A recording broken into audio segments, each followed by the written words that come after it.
ഇന്ത്യയുടെ ഉറക്കം കെടുത്തിയ അതിർത്തിയിൽ വെള്ളപ്പൊക്കമുണ്ടാക്കാൻ പ്രാപ്തമാകുന്ന തരത്തിൽ ഒരു അണക്കെട്ടിന്റെ പണി തുടങ്ങിയിരിക്കുകയാണ് ചൈന. ഇന്ത്യൻ അതിർത്തിയോട് ചേർന്ന ടിബറ്റിൽ ബ്രഹ്മപുത്ര നദിക്ക് കുറുകെ $167.8 ബില്യൺ, അതായത് ഏകദേശം 14.4 ലക്ഷം കോടി രൂപ.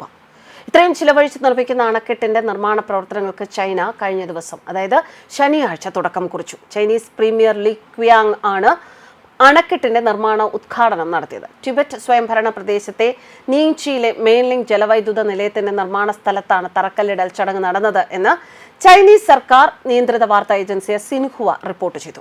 നിർമ്മാണം പൂർത്തിയാകുമ്പോൾ ലോകത്തിലെ ഏറ്റവും വലിയ അണക്കെട്ടായി മാറുന്ന ഈ ജലവൈദ്യുത പദ്ധതി നദിയുടെ താഴ്ഭാഗത്തുള്ള രാജ്യങ്ങളായ ഇന്ത്യയിലും ബംഗ്ലാദേശിലും ആശങ്കയ്ക്ക് ഇടയാക്കിയിട്ടുണ്ട്. പദ്ധതിയുമായി ബന്ധപ്പെട്ട ആശങ്ക ഇന്ത്യ ജനുവരിയിൽ തന്നെ ചൈനയെ അറിയിച്ചതാണ്.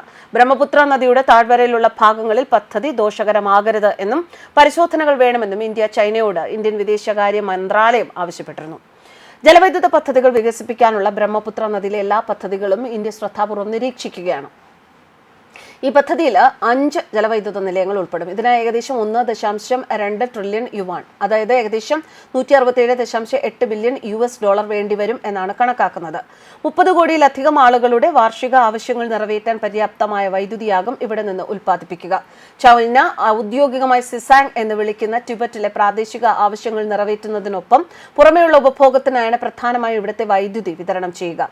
കഴിഞ്ഞ വർഷം ഡിസംബറിലാണ് പദ്ധതിക്ക് അംഗീകാരം നൽകിയത്. ബ്രഹ്മപുത്ര നദി അരുണാചൽ പ്രദേശിലേക്കും തുടർന്ന് ബംഗ്ലാദേശിലേക്കും ഒഴുകുന്നതിനായി ഒരു വലിയ വളവ് തിരിയുന്ന ഒരു ഭീമൻ മലയിടുക്കിലാണ് ഈ അണക്കെട്ട് ചൈന നിർമ്മിക്കുന്നത്. ജലത്തിന്റെ ഒഴുക്ക് നിയന്ത്രിക്കാൻ കഴിയുന്നതിന് പുറമെ അണക്കെട്ടിന്റെ വലുപ്പവും വ്യാപ്തിയും സംഘർഷ സമയങ്ങളിൽ അതിർത്തി പ്രദേശങ്ങളിൽ വെള്ളപ്പൊക്കമുണ്ടാക്കുന്ന രീതിയിൽ വലിയ അളവിൽ വെള്ളം തുറന്നുവിടാൻ ചൈനയെ പ്രാപ്തമാക്കും എന്നതാണ് ഇന്ത്യയുടെ ആശങ്കകൾക്ക് കാരണമായത്. അരുണാചൽ പ്രദേശിൽ ബ്രഹ്മപുത്രയ്ക്ക് കുറുകെ ഇന്ത്യയും ഒരു അണക്കെട്ട് നിർമ്മിക്കുന്നുണ്ട്. ചൈനയുടെ 14ാം പഞ്ചവത്സര പദ്ധതിയിൽ 2021-2025 കാലഘട്ടത്തിൽ അണക്കെട്ടിനെ പറ്റി പരാമർശിക്കുന്നുണ്ട് എന്ന് ബംഗളൂരു തക്ഷശില ഇൻസ്റ്റിറ്റ്യൂഷനിലെ ജിയോ സ്പെഷ്യൽ റിസർച്ച് പ്രോഗ്രാം മേധാവിയായ വൈ നിത്യാനന്ദം പറയുന്നു. അരുണാചൽ പ്രദേശിനോട് ചേർന്ന് കിടക്കുന്ന ടിബറ്റൻ മേഖലയിലാണ് ഡാമിന്റെ നിർമ്മാണം നടക്കുന്നത്. ഫണ്ട് വിനിയോഗം, നദീതീരത്തെ ചെറിയ അണക്കെട്ടുകളുടെ വികസനം, നദീതീരത്തെ ഭൂവിനിയോഗത്തിലെ മാറ്റങ്ങൾ, ഇതുൾപ്പെടെയുള്ള സമീപകാല സംഭവ വികാസങ്ങൾ സൂചിപ്പിക്കുന്നത് പദ്ധതി വിപുലമായ ആസൂത്രണ ഘട്ടത്തിലാണ് എന്നാണ്. ടിബറ്റിലെ പ്രസ്തുത പ്രദേശം ഡാം നിർമ്മാണത്തിനായി ചൈന തിരഞ്ഞെടുത്തതിന് പിന്നിലും കാരണങ്ങളുണ്ട് എന്ന വിലയിരുത്തലുകളുണ്ട്. ഉയർന്ന പർവ്വതങ്ങളിൽ നിന്നുള്ള കുത്തനെയാണ് ഈ ഭാഗത്ത് വെള്ളമൊഴുകുന്നത്. ഇത് ഡാം നിർമ്മാണത്തിന് അനുയോജ്യമായ കാര്യമാണ്.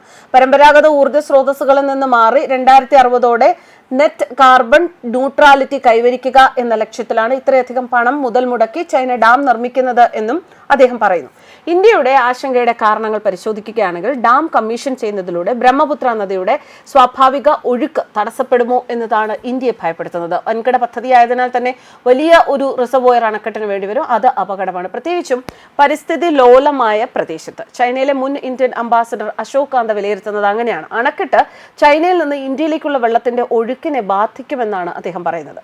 ബ്രഹ്മപുത്ര നദിയിലെ ജലത്തിന്റെ ഭൂരിഭാഗവും ഒഴുകിയെത്തുന്നത് ടിബറ്റിൽ നിന്നാണ്. ഡാം നിർമ്മിക്കുന്നതോടെ സ്വാഭാവിക ഒഴുക്ക് തടസ്സപ്പെടാനുള്ള സാധ്യത ഏറെയാണ്. നദിയുടെ ഗതിമാറ്റം പ്രാദേശിക ജൈവ വൈവിധ്യത്തെ ബാധിക്കും, മണ്ണിന്റെയും ചെളിയുടെയും ഒഴുക്കിനെ പോലും ബാധിക്കും.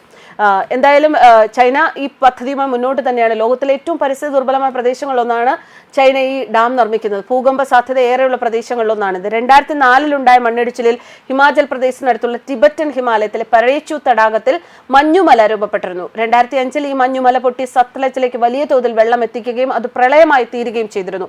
അതുകൊണ്ട് തന്നെ പാരിസ്ഥിതികമായി ഇത്തരം പ്രശ്നങ്ങളും ഇന്ത്യയെ ഭയപ്പെടുത്തുന്നുണ്ട്. നിലവിൽ നദീജലം പങ്കിടുന്നത് സംബന്ധിച്ച് ഇന്ത്യയും ചൈനയും തമ്മിൽ 2 കരാറുകളാണ് പ്രധാനമായുള്ളത്. അതിൽ ഒരെണ്ണം 2023 കാലഹരണപ്പെട്ടിട്ടും വീണ്ടും പുതുക്കിയിട്ടില്ല.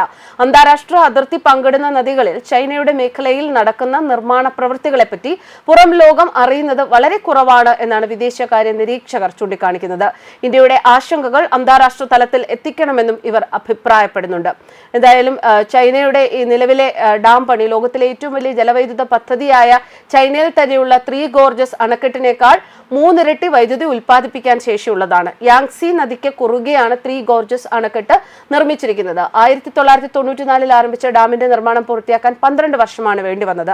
60,000 മെഗാവാട്ട് വൈദ്യുതിയാണ് ഇവിടെ നിന്നും ഉൽപ്പാദിപ്പിക്കുന്നത്. യാർലോങ് സാങ്പോ എന്നാണ് പുതിയ അണക്കെട്ട് നിർമ്മാണത്തിന് ചൈനീസ് ഭരണകൂടം നൽകിയിരിക്കുന്ന പേര്. ടിബറ്റിൽ ബ്രഹ്മപുത്ര നദി അറിയപ്പെടുന്നത് യാർലോങ് സാങ്പോ എന്നാണ്. അതിനാൽ തന്നെയാണ് പദ്ധതിക്ക് യാർലോങ് സാങ്പോ എന്ന പേര് നൽകിയിരിക്കുന്നത്. ടിബറ്റ് ടിബറ്റിൽ നിന്നാണ് ഈ നദി അരുണാചൽ പ്രദേശിലേക്ക് പ്രവേശിക്കുന്നത്. അരുണാചലിൽ സിയാങ് എന്നാണ് ഈ നദി അറിയപ്പെടുന്നത്. അസമിൽ നിന്നാണ് നദി ബംഗ്ലാദേശിലേക്കും അവിടെ നിന്നും ബംഗാൾ ഉൾക്കടലിൽ പ്രവേശിക്കുന്നതും. എന്തായാലും ഇന്ത്യ ആശങ്കപ്പെടുത്തിയിരിക്കുന്ന ചൈനയുടെ ഈ അണക്കെട്ട് ഒരുപോലെ ബംഗ്ലാദേശിനെയും ഭയപ്പെടുത്തുന്ന ഒരു വസ്തുത തന്നെയാണ്. ന്യൂസ് ഡെസ്ക് കർമ്മ ന്യൂസ്.